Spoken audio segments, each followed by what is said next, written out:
It's all about instant acceleration and being able to find the right balance between traction and speed.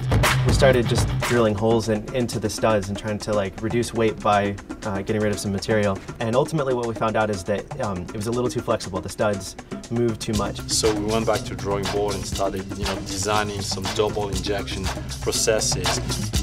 The harder durometer on the inside is really what gives it its structure, and then the clear around the outside is what gives it the amount of surface area that you need for proper traction.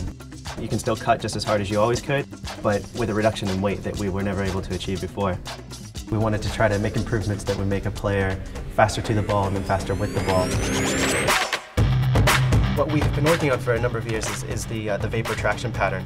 The angle of some of these studs, where you can see, are a little bit more perpendicular to the plate. Those are all about taking off and stopping. As you get up to speed, what you need is traction in a more linear fashion. So that's where these studs that are a little bit more oriented parallel to the plate come into play. As we were reducing weight and punching holes through the studs, you can see some of the exploration there. We thought we could further reduce the weight of the plate by getting rid of the stud that's here. And what we found out was that the players are so sensitive to changes that we're making that Didier Drogba was actually able to perceive the stud not being there anymore. And he didn't like it because it didn't have quite as much braking as he used to have. So what we did as we took it forward is we added that stud back in, but again with the holes in there, so that you still have a much better competitive advantage than you had even over our last plate.